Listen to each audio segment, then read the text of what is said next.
Hey, what's going on everybody? Welcome back to another video. Today I'm going to be talking about The Brown Bunny. So I just picked this up recently on DVD. There's the front in focus and there is the back. So yeah, this was a first time watch for me.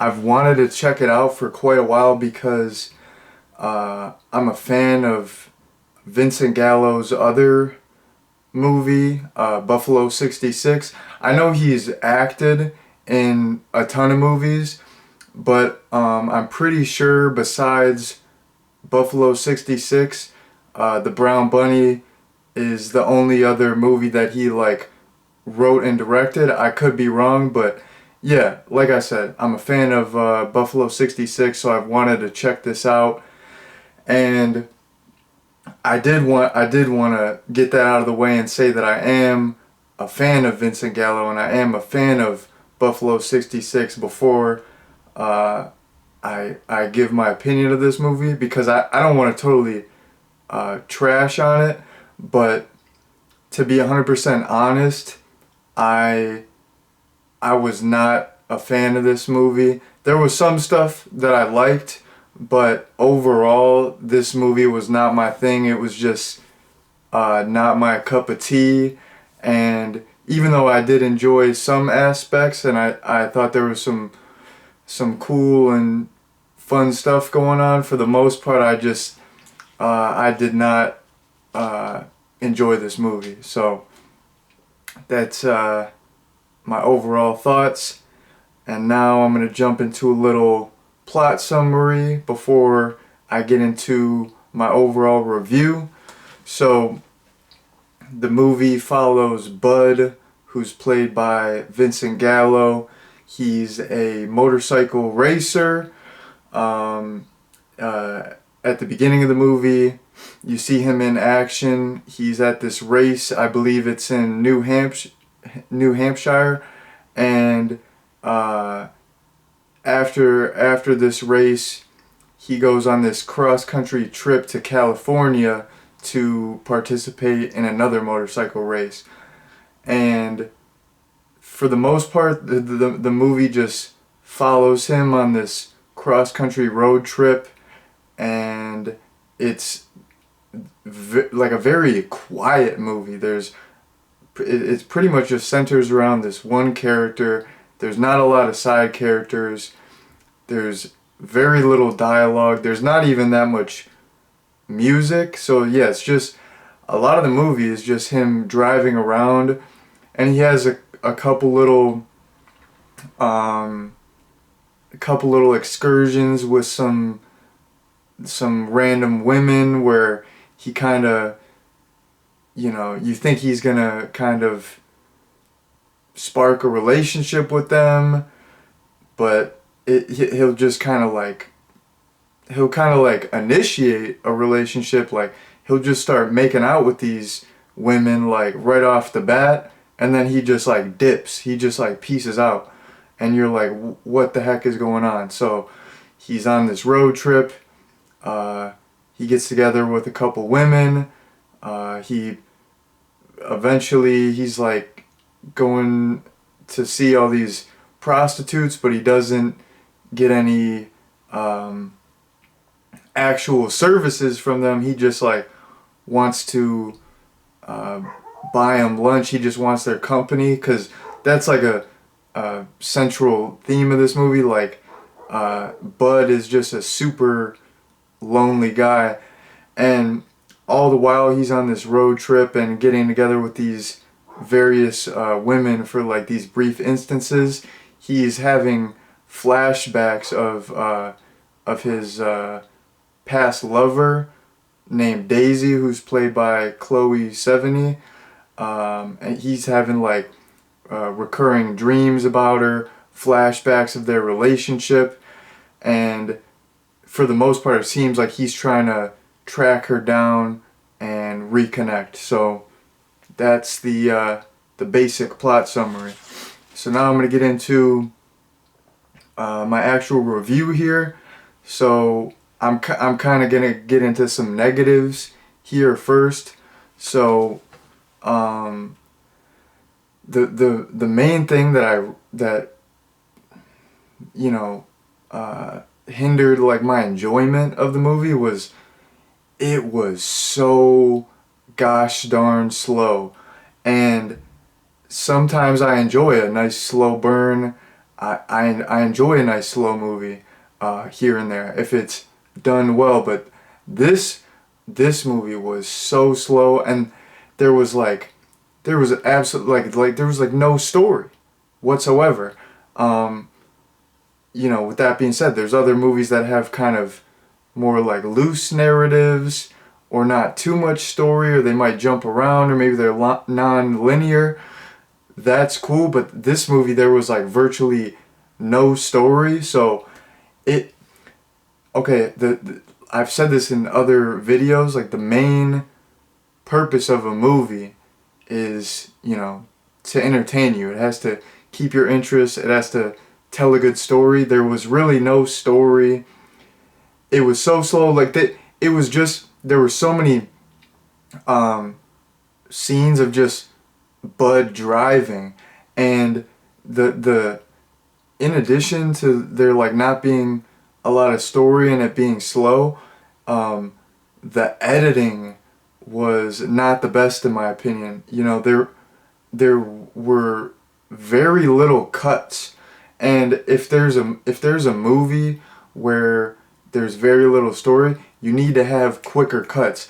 This movie, like a lot of the scenes, they kind of play out like a just like a moving picture, which I know that is what a movie is, but there like there's this one instance where he's in front of like Daisy's parents' house, and it's like such a long scene with no cuts where he's just standing at the door and like no one's answering the door, and I'm thinking like why didn't they cut to like maybe like a side angle, or they could like cut to a close up of him knocking. Like there were so few cuts in this movie. Like if the movie's going to be slow, if it's not going to have a lot of story, the editing needs to be faster paced in my opinion, and there needs to be more variety of like different shots and angles. So yeah, definitely that definitely took the movie down for me.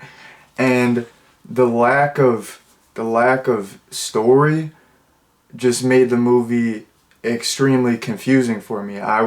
For the first two acts I was like, what is going on? What is the point? His little like interactions with these various women, I'm like, what does it mean? What how does this serve the movie? Like what's going on? It was just there was so little going on that I was just confused throughout most of the movie. And I don't know, it just this movie just did not do it for me because all of that. There needed to be a little bit more going on in my opinion, but I did really like the third act. The third act was good, and there's like a reveal in the third act that I thought was really good as well.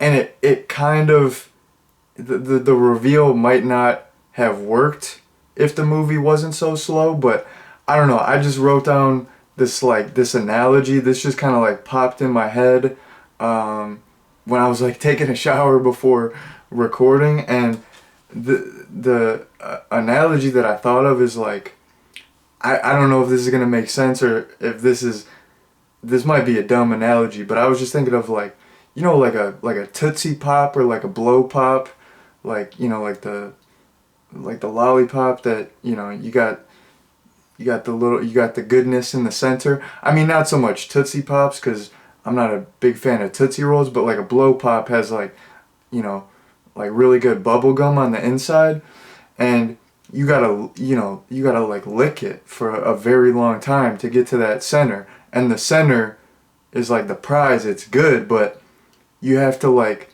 lick it for so long to get to that prize. Once you get to it, you're kind of burnt out and tired, and it doesn't even do it for you. You're like, I wish I would have just got a pack of gum, you know, like I spent all this time licking this lollipop just to get to this gum. I'm tired of it. I'm burnt out. That's how this movie was. I thought the third act was awesome, and I thought the reveal totally caught me off guard. It was a good little twist, and like right when the movie ended, I was like, wow, like that was like it all made sense. Like it's not confusing anymore. I'm like, that last, you know, 20 minutes or so was great. You know, like it was good, but I was so burnt out and tired and kind of bored. Like by the time I got there, I don't know. Like even though it was a good reveal and it was a good climax, I was just like so burnt out. I was like, I'm ready for this movie to end. I'm like, you know, I'm like, even though it was a good reveal and third act, I'm like, you know, like the overall movie still didn't do it for me. I'm like, this is great, but it doesn't make up for that 60 minutes of just driving around. You know, like I'm like, I still wasted like 60 minutes just watching a guy drive around. So I'm like, even though it was good, it wasn't worth it, you know? But the third act was it was pretty darn good. It was you know, you actually had some stuff going on, and there was like some good, you know, emotional scenes, and like I said, everything starts to make sense once Chloe Sevigny's character comes through. Um, yeah, and you know, if we're talking about the third act and the climax, and if we're talking about this movie overall, we got to talk about the elephant in the room. Um, you know, the scene that kind of made this movie famous, the scene that made this movie controversial. Um, it's the sex scene between Bud and Daisy.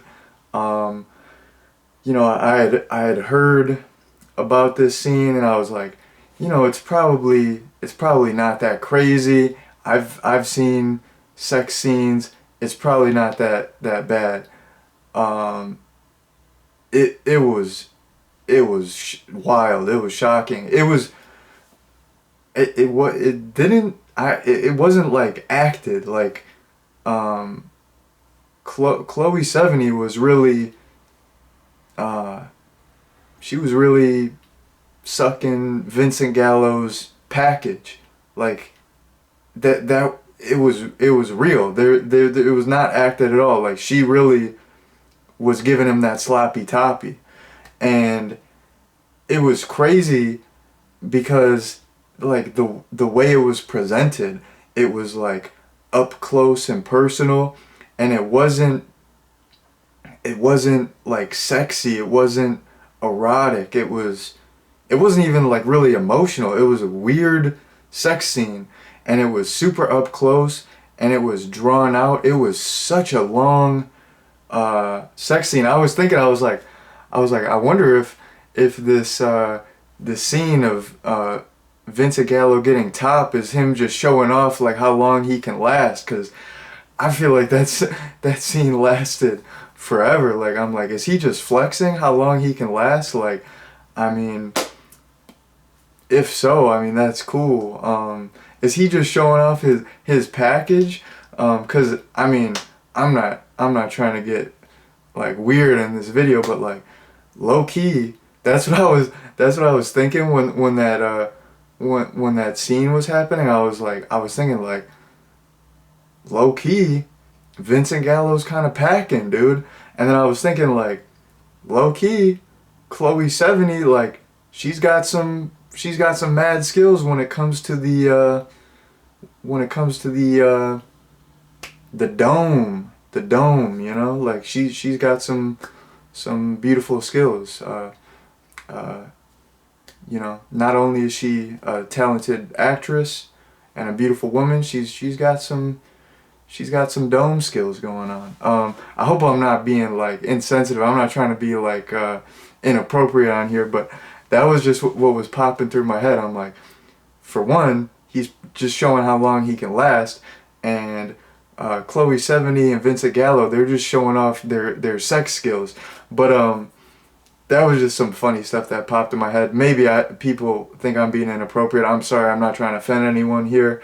That's just what I was thinking. But yeah, I totally see now why that sex scene was so controversial, because it just the way it was filmed, and the fact that it was like they were really doing it. Like, I totally understand why that was controversial. But I don't know. In that part of the movie, there was like a lot of uh, stuff happening, and there was actually some dialogue and some story and some good drama. So that scene didn't bother me, because I really liked that the movie actually started to go somewhere. So, you know, I did like that whole like last like 20 or 30 minutes. But that was the last thing I I had on my notes. You know, had to go out with a bang, no pun intended.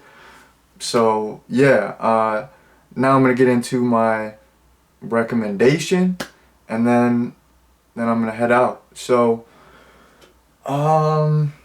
this is a tricky one, because like I said, I didn't really enjoy the movie overall, but it definitely was an experience. It was a unique movie. Like, it was shot on film. It had a really good look. A lot of it was done with handheld cameras. The fact that it didn't really have that much story was kind of unique. It was a unique experience, and I'm glad that I got to experience it once. But I don't know if I would really ever watch this again. Um, and like I said, even though I like where the movie ended up, and it all made sense at the end, like, it's an endurance test to get through this movie, because so much of it is just watching Vincent Gallo drive and seeing footage of a road. Like, I could just drive outside and get my camera and film the road, and like, that's this movie. So I'm conflicted here, but I'm gonna say I would not recommend this. um, I would say, in terms of the movies that Vincent Gallo wrote and directed, I would say stick with Buffalo 66. That's a fantastic film. Um, this film was not my thing, but I want to give a shout out to Vincent Gallo, because he definitely went really hard, and you can tell he put like a lot of effort into this movie. He paid a lot of attention to like little small details, and he did a good job of like all the like the drama and the emotional stuff, and it was like a good depiction of loneliness and life on the road and trauma and stuff like that. So Vincent Gallo did a good job. I want to give him a shout out, because he put like a curse on Roger Ebert, because he gave this movie a bad review. I don't want Vincent Gallo to curse me or anything, so I have to give him his props. He definitely went hard. He did his thing, but this movie was not my thing, so I would not recommend it. Just stick to Buffalo 66. But yeah, now that I've given you all my recommendation, I already went through everything I wanted to talk about.